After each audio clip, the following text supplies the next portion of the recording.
Hello and welcome to another video by Rick Miracle Me in my series Freemasonry and Satanism. I have a new book to look at today. This will be series number 213. And there is some method to my madness with these videos. 2012 was Satan, the prince of this world. And of course the one before that was galactic diplomacy. Apparently peoples and governments of this world are dealing with some kind of otherworldly beings or under the world beings, aliens, Vril Society, Thule Society, Anunnaki, Nibiru, Palladians, Andromedans, reptilians, gray aliens. Oh my, what are we to believe? And I say a lot of things in my videos, and once in a while I can get some books that helps to clarify what I said. And this book is one of those books. It's an old book. It's got a picture of the Middle East, Jerusalem, now called, and the surrounding lands, now called Israel.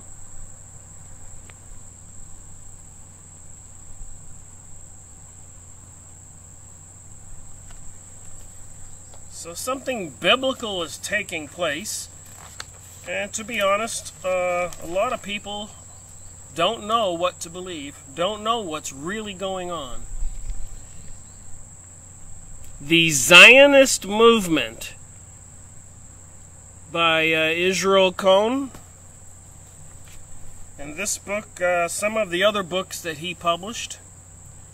Jewish Life in Modern Times, 1914.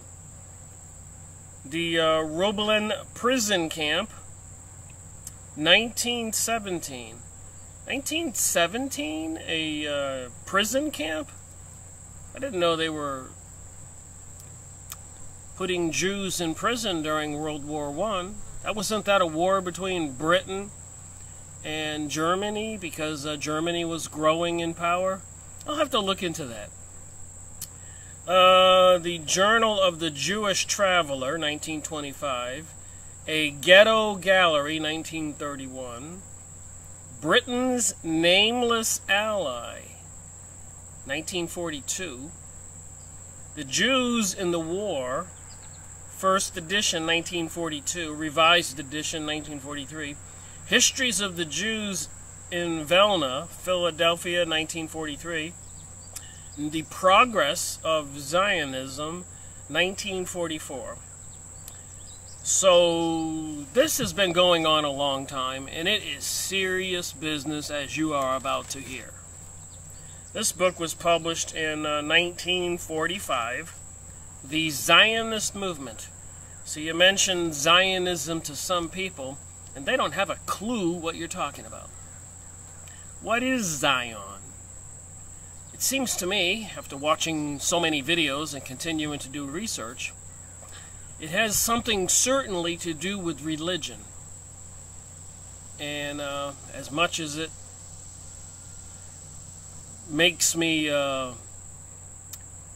hesitant to say what I'm about to say, it seems like it's a anti-God or anti-Jesus religion.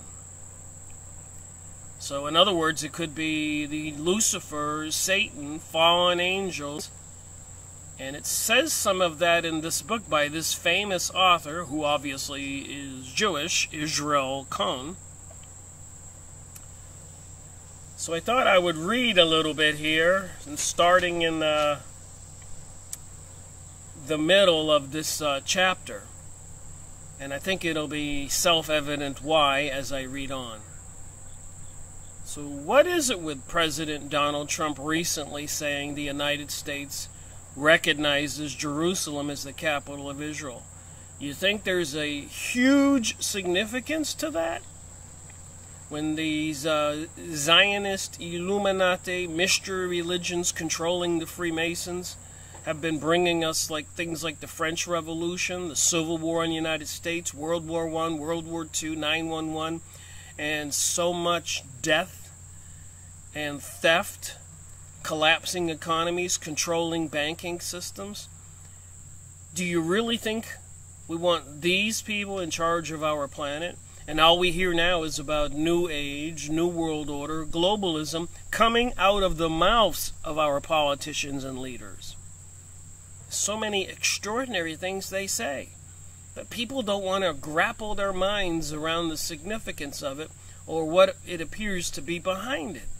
Some kind of spiritual entities, otherworldly beings. I was watching a video this morning from a Jane Tinkerbell, and she was talking about that she was, and she sounded like she had a British accent, and she was talking about that she had a case of depression a few years ago, and she looked like a young girl, and she said she was looking into some of this ancient gods, Ashtaroth or Belial, or even King Lucifer, and so she was doing some invocations, and apparently this King Beli, some ancient god Beli, who used to apparently be a king on earth, and the whole planet worshipped him, some kind of ancient kingdom. So he's in the spiritual world, and if you do invocations, say these mantras, like open sesame, abracadabra. I'm sure that's not the invocations they use. I wouldn't want to say the invocations they use, but she said she could feel herself possessed, and the amount of energy and strength in her body seriously increased, and she was capable or able to overcome her apprehension and fear from these people who she says were bullying her, and she exhibited extraordinary strength and took control of the situation because she was possessed by this being Beli. And I've done some work on this Belial entity, and it appears to me to be something like a demon or the devil. But she was saying how grateful she was for him to come into her life. And then even communicating or invocations to King Lucifer. Lucifer! The devil, Satan, and other beings. So my point is, a lot of people are falling for this stuff. So let me just read this and see if it makes any sense. So we do know one more little bit of information, that the Zionist organization has been busy for 300 years or more, trying to regain the Middle East area, which was once called the Judea, from the Iraqi Euphrates River to the Egyptian Nile River.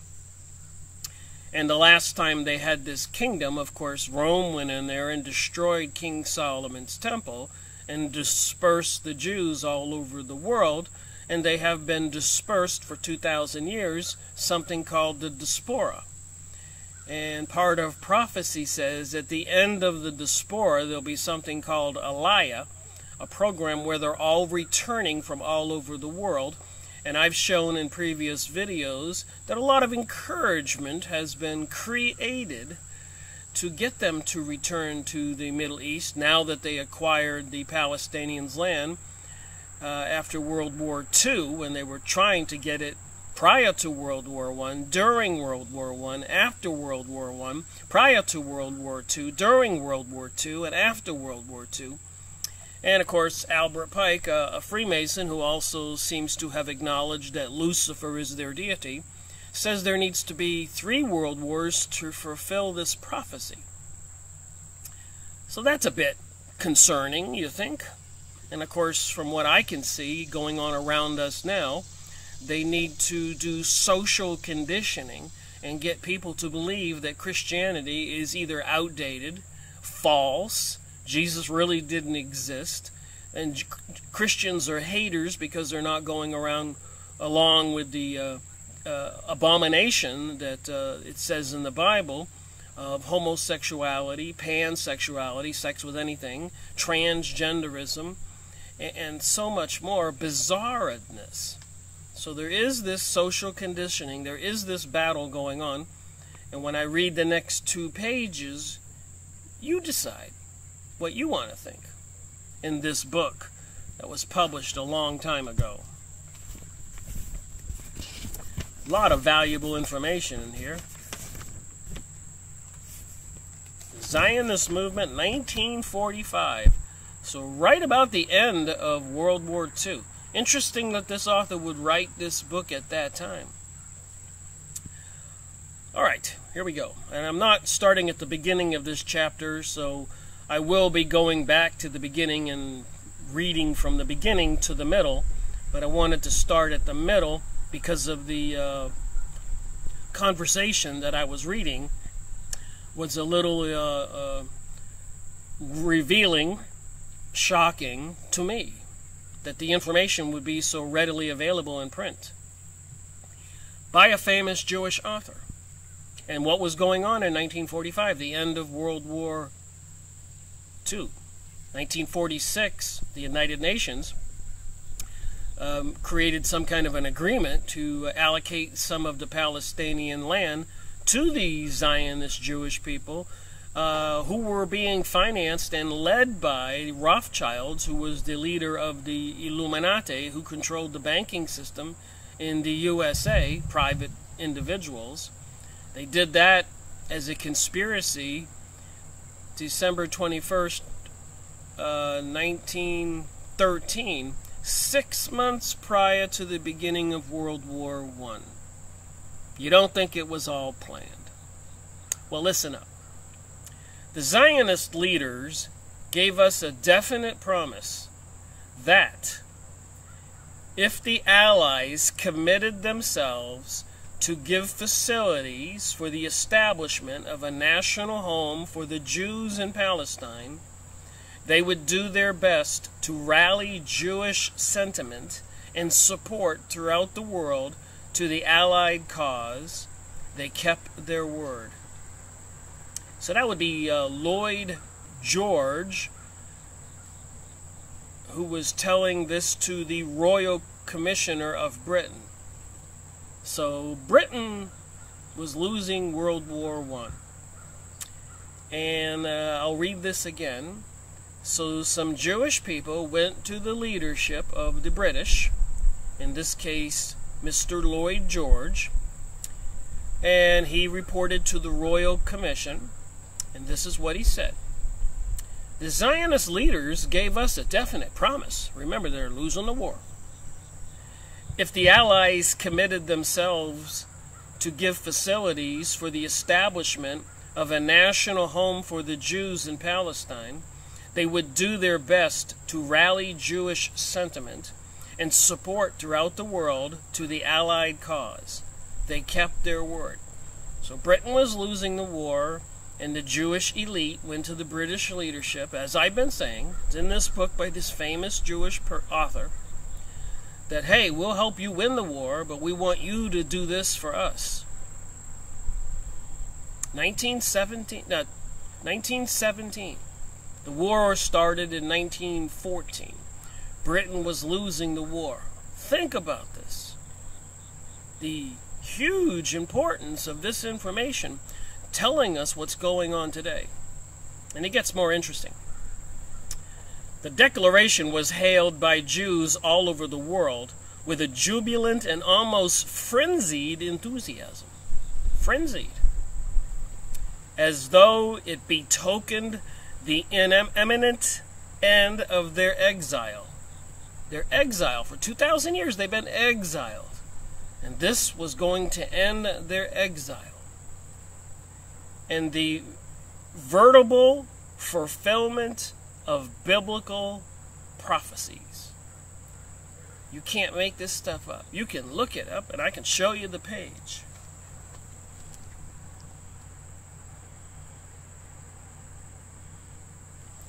Fulfillment of biblical prophecy.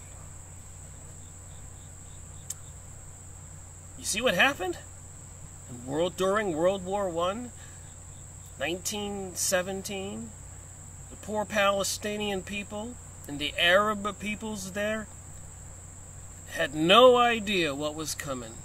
And then, of course, with World War II, they continued to hammer at the Ottoman Empire, the Turks from Turkey, who were controlling the Middle East. They were hammering at them during World War I. They were the obstacle for the Jews, in obtaining the Palestinians' land to rebuild the kingdom of Judea, now called Israel.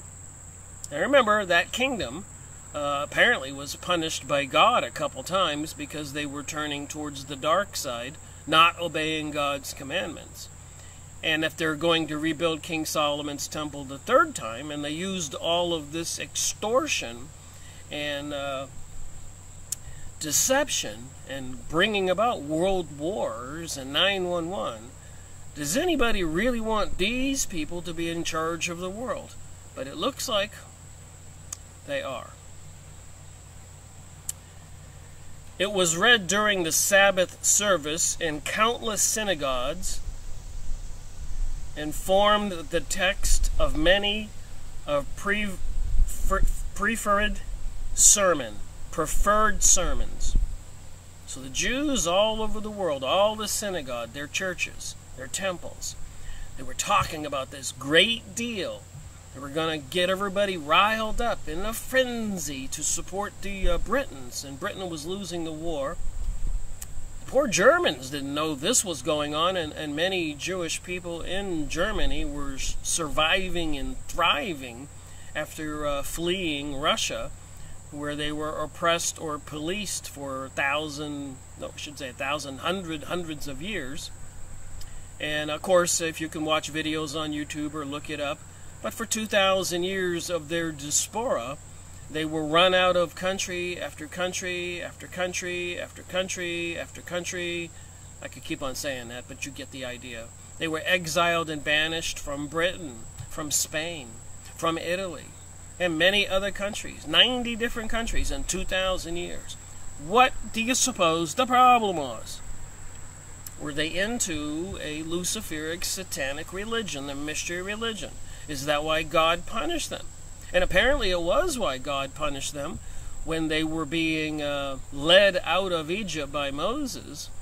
And when they reached Mount Zion, that's interesting. And Moses went up to the mountain to talk to the God, Mount Zion, get it? And then this God told him to build a box of gold with 2 cherubim on top, angels. So apparently this Zionist God could reside in the Ark of the Covenant, and that's why they built King Solomon's temple, to replace the tents that where they used to put the Ark of the Covenant, something called a tabernacle, a portable rectangular shaped tented area. It's a religious kind of facility. So King Solomon, King David, they wanted a permanent building to house the Ark of the Covenant, where apparently this being on Mount Zion told them how to build the box, and they took this box into battle, this chest, and opened it up so it would destroy the enemies. And this is the reality that's unfolding, where they now seem to control the world, and they want to bring us a new religion. And it's in this book. And it says here, the veritable fulfillment of biblical prophecy by this famous Jewish intellectual author. There's no doubt about what we're talking about here. It was read during the Sabbath service in countless synagogues and formed the text of many of a preferred sermon. Its terms and phrases, which seemed pregnant with promise, were variously commented upon, but all agreed that it marked a turning point in the destinies of Jewry. World War I, World War II, just to bring all this to fruition, to bring it about. And to accelerate the problem, everything was going kind of slow because civilized mankind, a lot of educated people knew what was prophesied and didn't want to try to bring this about. But then you got a lot of Zionist Christians who want to see Jesus Christ return, so they wanted to hurry it up and support the Zionist Jewish people who apparently worship the dark side. And so they knew that if they could get the King Solomon's temple rebuilt and the state of Israel established and move along their program. They knew that part of prophecy is that would bring about Armageddon and the destruction of the world as we know it. And then after the Armageddon, or during the Armageddon, Jesus Christ would return. So how sinister is that of them wanting to support the Zionist Jews and regaining their nation, only to know in prophecy that was going to be what brought about Armageddon. Maybe the world will go down in a nuclear holocaust. I don't know. But anyways, it's in this book here. So it marked a turning point in the destinies of Jewry. This is no small thing. The expression national home was unknown in political terminology, but it had been taken from the BASO program, therefore needed no definition. B-A-S-L-E. I need to look that up. As for the two provisos, they were designed to silence the objections in two possible quarters.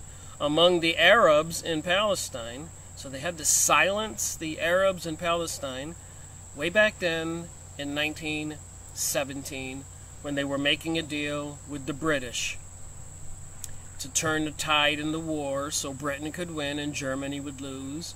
And Germany had many Jewish people living there, surviving there, thriving there. They had found actually their Jewish utopia because they were persecuted, prosecuted, and policed in Tsarist Russia for 100+ years. And it was probably because things they were doing. Why else do you call the police? You know, you've got problems going on. You have to make laws to try to get normalcy in the society. So they were fleeing because they could get away with what they were doing in Germany, and they were surviving and thriving and found a Jewish utopia there. But during World War I, the German government wouldn't cooperate with forcing the Ottoman Empire, Turkey, which controlled the Middle East, to give the Zionists, the Palestinians, land to create the State of Israel, to, I guess, rebuild the ancient kingdom of Judea. So they had to silence the Arabs in Palestine, who might fear a curtailment of their rights, and among the Jews outside Palestine, who might be apprehensive about their own political status in the future.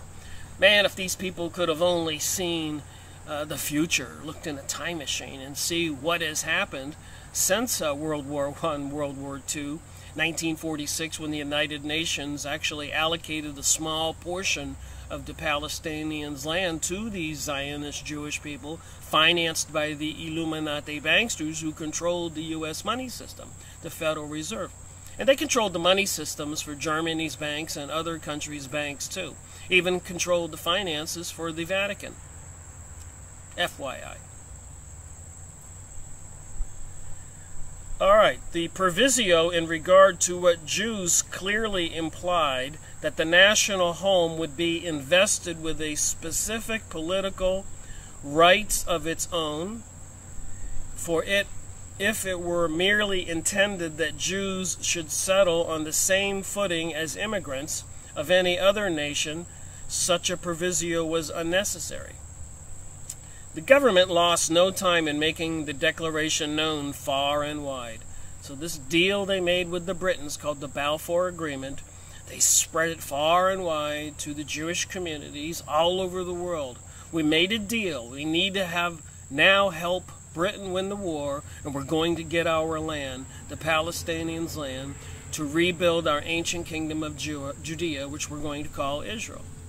And look what President Donald Trump did recently, saying the USA recognizes Jerusalem as the capital of Israel. This is no small thing. You can see here it was heavily involved in World War I and World War II, and I have evidence, like I've already shown, Webster Tarpley's book, 911 Synthetic Terror. Mossad and Israeli intelligence is involved, and many other videos I've made. And I don't think it's a Jewish issue. It's a Jewish issue of where some Jews are worshiping this demon god.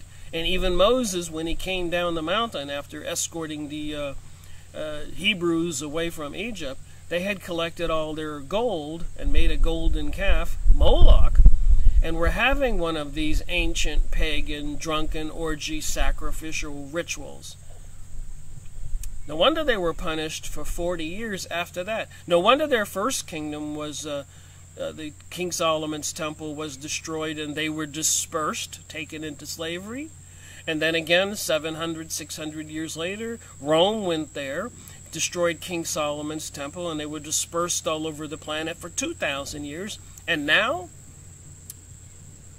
many of them have already made it back home because of all the fabricated, instigated, behind our backs created anti-Semitism, which did not exist. They had to create the agitation to make those Jewish people leave. Most of we people, Christians and other people, do not have a natural propensity to be hating anybody. You've got to really do some social conditioning to bring that whole occurrence about. And they did. I've read books on it. They made deals with the leader of Iraq 80, 90 years ago to make it uncomfortable for the Jews so they would go to Palestine and relocate. They did that in Russia. They did that in Germany. They did in the USA. They did that in Argentina, etc., etc., etc. That's what anti-Semitism is. They created anti-Semitism. They needed anti-Semitism.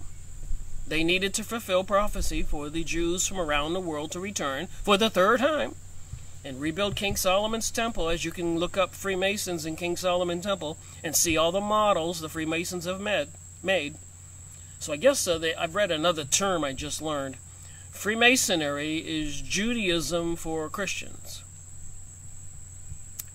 Stuff I learned. It takes me a long time to get this stuff and a lot of interesting books to acquire and reading them to try to get my mind around this.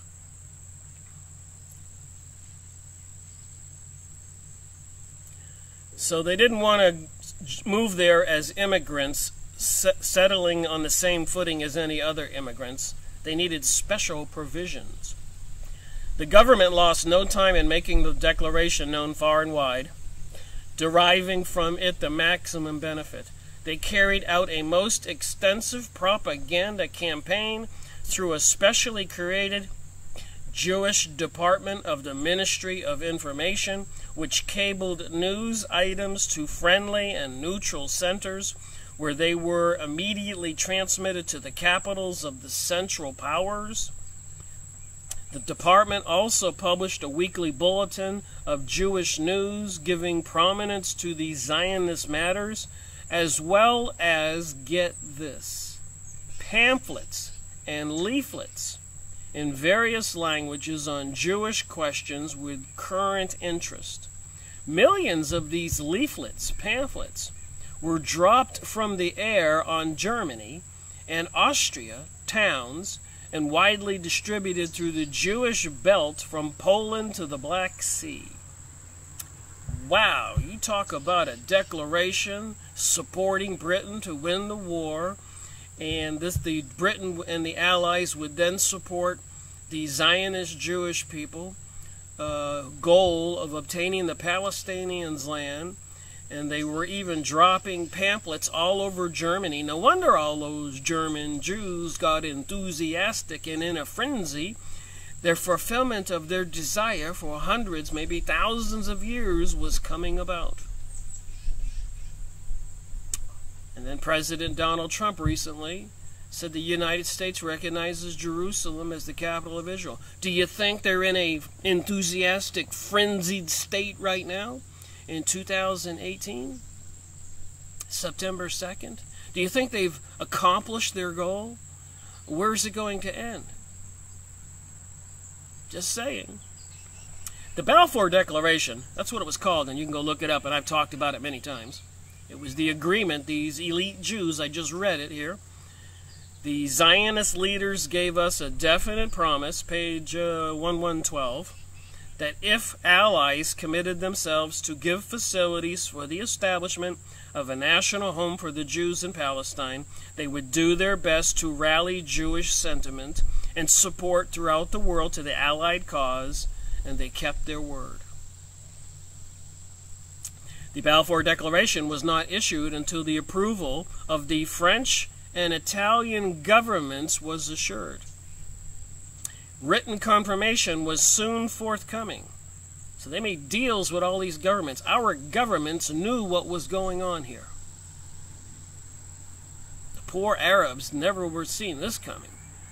Probably dreaded the day when they would all be annihilated, their countries destroyed, their leaders assassinated, their oil stole, their resources stolen, and now they have plans for a greater Israel.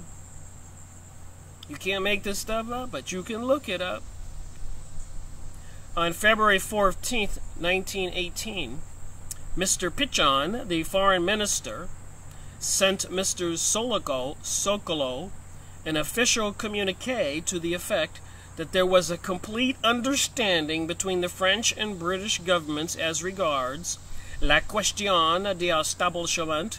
I'm reading this Italian, I guess. In Palestine. So I guess it's the question about the establishment of Palestine. On May 9th, the Italian ambassador in London conveyed to the Jewish leaders the assurance of his government's desire to facilitate the establishment in Palestine of a Jewish national center. 1918. And by the way, after World War I, the British were reluctant to fulfill their promise, their agreement, the Balfour Agreement. They didn't want to go against the entire Middle East and Turkey and the Ottoman Empire. So that's why we had to have World War II. They had to strike that hammer once, World War I. Twice, World War II. And 9/11, maybe that was the beginning of World War III. And right now we're in a lull, kind of a quiet war. But when will it reach another peak like 9/11? And that moved the program along at a seriously rapid pace, you think? Palestinian people were losing their lives and more of their land every week, every month, every year. They almost have nothing left now. Back to the book on page 113. The endorsement of the other Allied governments followed later. China, December 1918. Japan, 1919. Greece and Zion. As the United States was not at war with Turkey, the American government could not formally endorse the declaration. But President Wilson was naturally pleased with the publications of the pronouncement with whose purpose he had previously expressed agreement. And also, if you want to do some homework, these Jewish Zionist elites were trying to get President Taft to assist them with this prior to World War I. And Taft and other senators and representatives and leaders said, no way. So they said, okay, the next president will be somebody we put in office who will do our bidding, and that would have been Woodrow Wilson. And then on December 21st, 1913, while the politicians were on Christmas holiday, Senator Hyde met with a bunch of other leaders at Jekyll Island, Georgia, Jekyll Island, and they came up with the idea for the Federal Reserve taking over and control of the USA money supply in cahoots with President Woodrow Wilson. 6 months later, they were actually able to finance and start World War I, and if they had not gained control of the USA money supply, they probably would not have been able to start World War I. They certainly would not have been able to crash the economy, the Great Depression, sending people to the poorhouse and the streets and a lot of people leaping from windows. And apparently, since they've controlled our money supply since 1913, in this country they've crashed it 8 times, causing us recessions, depressions. Concerning issues here. Back to the book.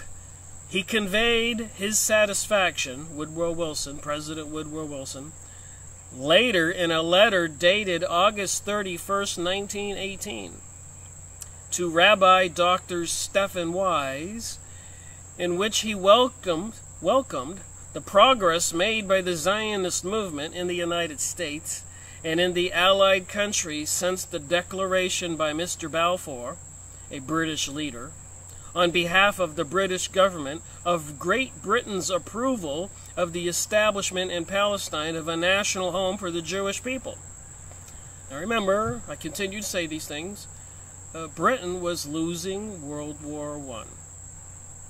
So the Zionist leaders came up with an idea that we can rally all the Jewish people all over the planet to Britain's and the Allies, and America was not in the war, so it was not an ally, and Americans were actually more pro-German.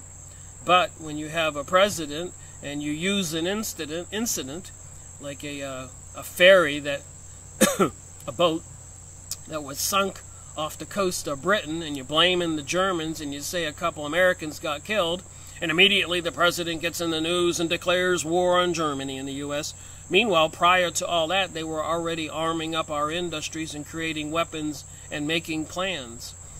And apparently Woodrow Wilson put Bernard Baruch, a leading Jewish man in charge of martial law in the United States, rationing food and oil and mustering the people, getting the people to join the military. And apparently Bernard Baruch, he selected Samuel Bush to be the another leader in this effort to get the materials for war during World War I. Samuel Bush, whose son was Prescott Bush, whose son was George Bush Sr., whose son was George Bush Jr. So they have been involved in this all along. And even during World War II, George Bush Sr., or was it Samuel Bush? George Bush Sr., were accused of collaborating with the enemy, the Germans, and a lot of their properties were seized. So how do they wind up getting to be president again? It's because the memory of we the people doesn't seem to exist. People don't want to look into this stuff. And maybe to the defense of the American people, a lot of people who knew this stuff and were sharing this stuff, like President John Kennedy, they were assassinated. There's been a lot of energy and propaganda at social conditioning, so we the people know what they want us to know. They don't want us to know the truth.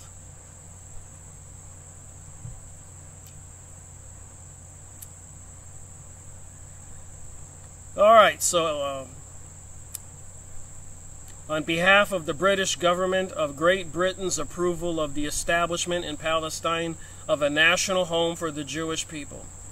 American endorsement was again expressed nearly 4 years later with the Palestinian Mandate was about to be submitted for approval to the Council of the League of Nations.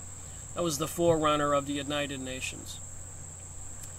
In a resolution unanimously adopted by both houses of the United States Congress in favor of the establishment in Palestine of a national home for the Jewish people, it being clearly understood that nothing should be done which may prejudice the civil and religious rights of the Christians and all other non-Jewish communities in Palestine, and that the holy places and religious buildings and the sites in Palestine shall be adequately protected.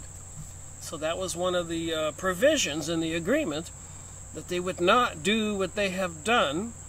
They would not prejudice the civil and religious rights of the Christians and all other non-Jewish communities in Palestine, and that the holy places and religious buildings and sites in Palestine shall be adequately protected. So what do you think when President Donald Trump turns over the Jerusalem to the Israels, because it was a divided city belonging to Christians, belonging to the Muslims, belonging to the Armenians, belonging to the Jewish people, that had 4 quarters. And the embassy, the capital, was in Tel Aviv, miles away, and they have been seething and fanatic about getting Jerusalem, and President Donald Trump handed it right to them. Interestingly enough, I and nobody else, a lot of other people weren't consulted on these things. But then again, they control America. Prime Minister Sharon of Israel said in a heated argument in his Congress, and you can go look this up, don't believe me, Don't worry about the America. We control America, and the Americans know it. Well, I don't think the American people really know it. And the American people don't really know what all this propaganda about a new age is, and the anti-Christian social conditioning and the promotion of homosexuality and bringing in other religions and races of people to dilute this country as well as many others. They don't want nationalism, but yet again, they can continue to obtain the Palestinians' land and all the other lands from Iraq and Syria and Egypt and the Middle East and Saudi Arabia to build a national homeland for the Jewish people, as it said in this book, The Veritable Fulfillment of Biblical Prophecies, page 1112. If this is all true, and it appears to be the case, don't you think people should be, seriously concerned? Biblical prophecy, the people who apparently are worshiping demonic entities who would bring us World War I and II and revolutions in America and French Revolution, beheading people, killing people, dropping phosphorus, molten lava bombs, and other missiles all over Iraq, Afghanistan, and all those other countries. Do you think that maybe we have a bad day coming here in the United States and we better wake up? Just saying. Do you think we ought to wake up?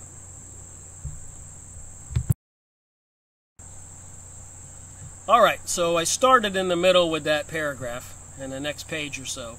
So I'm going to back up a page. And now that you have the background of this story, I want to read to you the letter that Mr. Balfour wrote to Dear Lord Rothschild.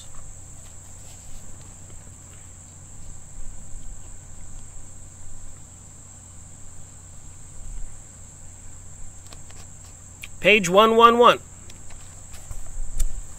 So they made this agreement back in 1917. So 9/11 was inevitable. You could see what's going on here. World War II, because Britain wouldn't fulfill its promise after World War I.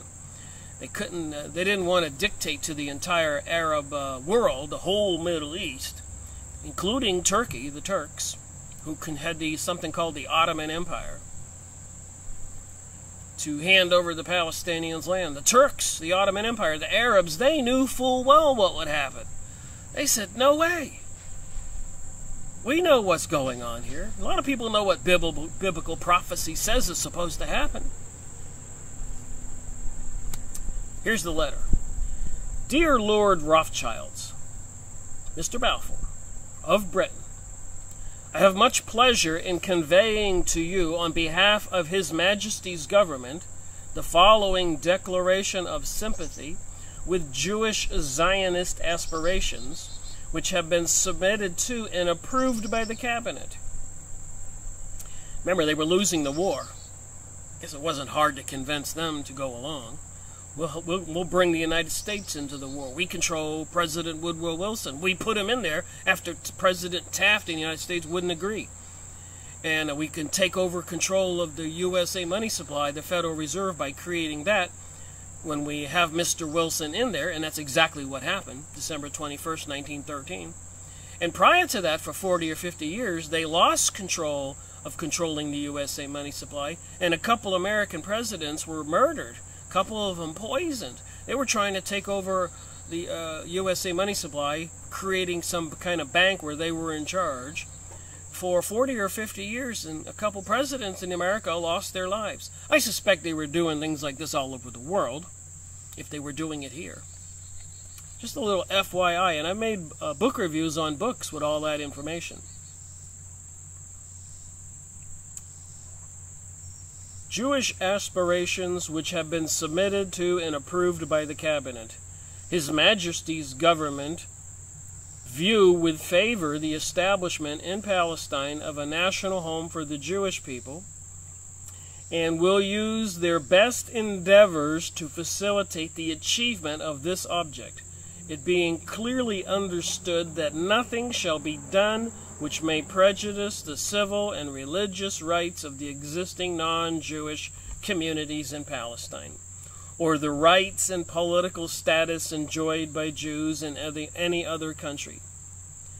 I should be grateful if you would bring this declaration to the knowledge of the Zionist Federation.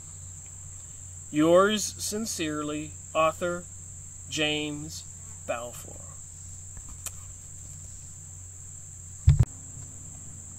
All right, moving on. So that was the letter that Lord Balfour wrote to Lord Rothschilds. So is there any doubt here who the Rothschilds are? And they are the leadership of apparently the Illuminati.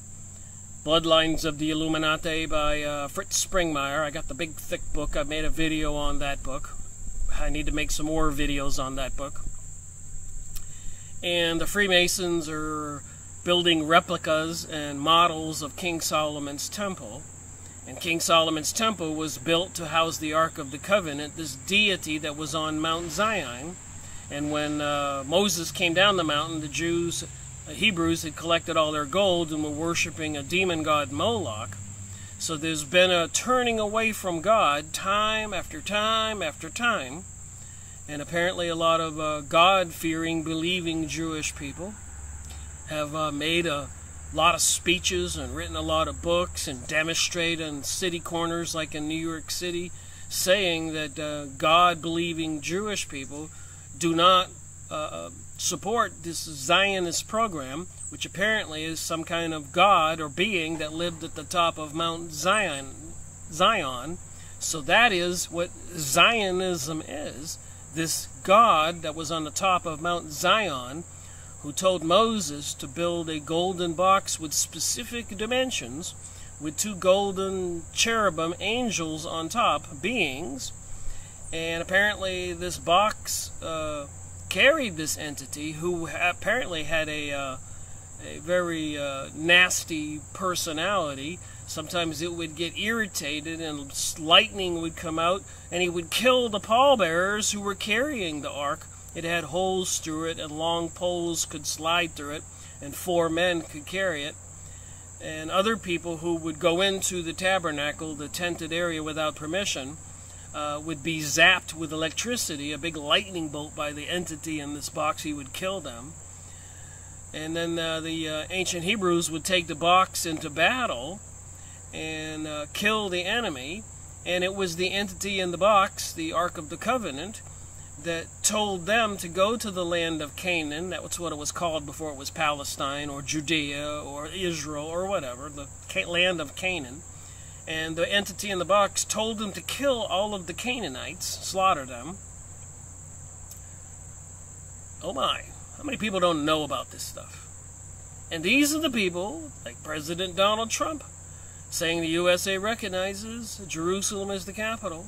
And Albert Pike, who also mentions that Lucifer's their deity, said there would be 3 world wars required to bring about this global world order, this world revolution. You don't need to be Sherlock Holmes to put this thing together. Alright, so reading a little bit more. The promulgation, in proglamenting this historic statement, henceforth known as the Balfour Declaration, the British government were clearly animated by a blend of ideal and material considerations, whilst generally willing to help the Jews to achieve their national aspirations and to exercise the self-determination which was emblemized on the banners of the Allied powers as the right of small nations. They certainly also took into account the effect which such a declaration must produce upon the Jews in other countries. So they were dispersed. They were a nation, but they were all over the world without a country. World-leading powers back then deemed that the right thing to do, both when the Babylonians destroyed the first King Solomon's Temple and when Rome destroyed the second King Solomon's Temple. So do you suppose the Babylonians were wrong? Do you suppose the Rome was wrong? Do you suppose God was even wrong when Moses came down the mountain and they were worshiping the golden calf? having the pagan satanic rituals, and he smashed the tablets. He had to go back up to the mountain for 40 days to get 2 more tablets.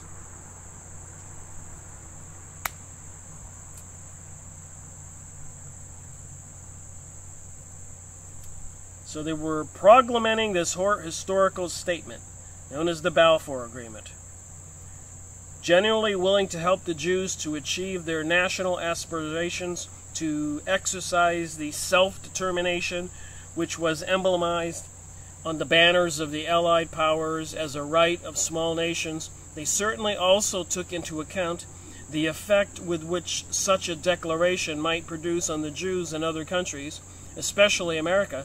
And I read a few moments ago in this material, they were dropping flyers and leaflets all over Germany, and so Germany had a lot of now enemies within. During World War I wonder if during World War II the Germans were aware they were betrayed in World War I, and yes, they were. It came out during the Versailles, however you say it, treaties after World War I. Where elite Jewish people from all over the world, America, Britain, flocked there and were the prosecutors of the Germans, and they put such financial levies, debt on the German people. It was like a mountain of debt. Can you imagine if you personally owed $920,000 in credit card debt and you lost your job? You'd be sinking like a rock. You'd be freaking out. I can't pay that. And that's what they did, but on a much larger scale to Germany after World War I, when the Jews of the world turned against Germany during World War I. It was hell in Germany after World War I. And during the Versailles hearings and treaty trials after the war, this all came out. The Jews stood up and said, "Hey, Britain, we helped you win the war. We want our land in Palestine now." And the Germans sitting in the audience go, "Ah, that's what happened. That's why we lost the war. All these Jews who had fled Russia living in our country, they were all promised the Palestinians land, so they turned against us. We were betrayed from inside to a place we gave home to these people."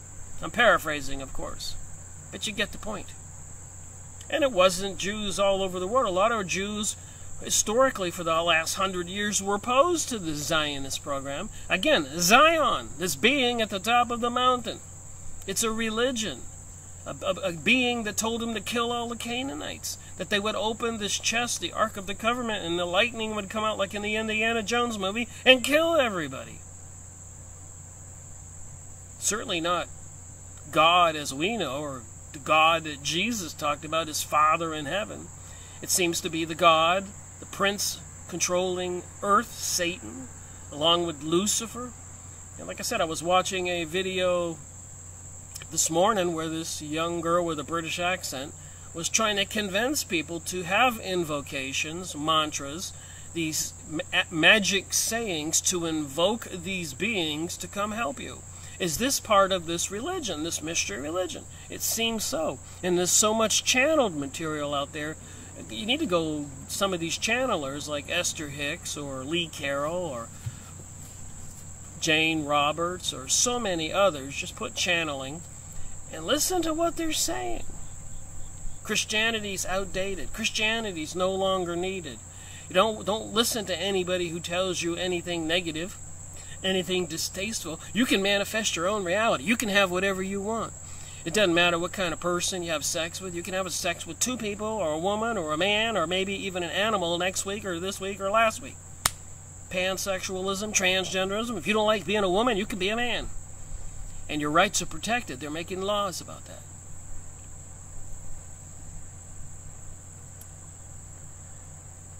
So the declaration must produce upon the Jews in other countries, especially America, where sympathy at a critical stage in the war was of considerable value, indeed no less in authority than the late Lloyd George, who was Prime Minister at the time told the Palestine Royal Commission in 1937 that the launching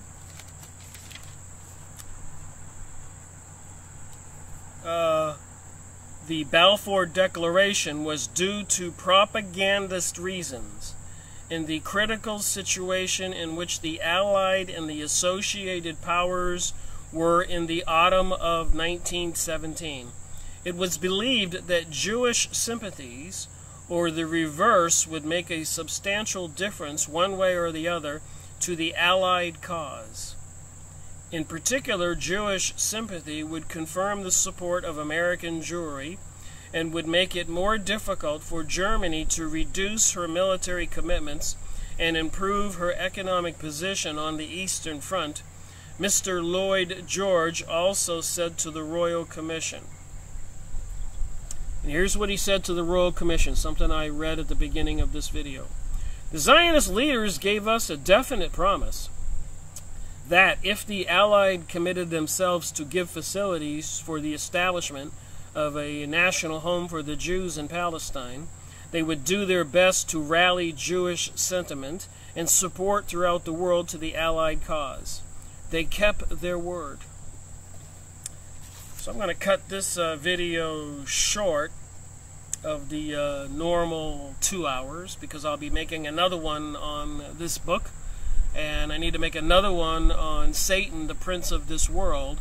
And it seems to me I'm tying together the Satan, prince of this world, with these other deities, Moloch, and this ancient mystery religion where you can invoke these deities, become possessed, and they want to destroy Christianity. So it takes a little bit of work to try to figure this stuff out. Not quite sure I got it all figured out, but darn, this is some pretty serious information. I just got this in the mail. I mean, there's only so much I can do, all these trails that I'm going on, tracking down different pieces of information, all this propaganda about UFOs and aliens and galactic diplomacy, and ancient civilization discovered in Antarctica, MUFON reports, even me and my girlfriend seeing red orbs the other day.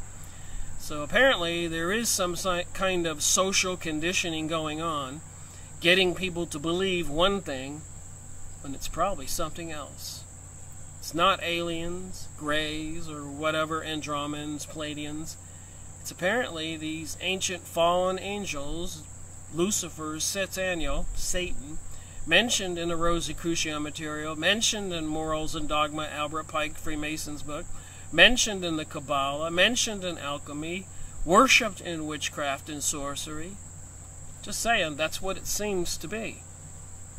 So thank you for watching this video. Rick Miracle reporting.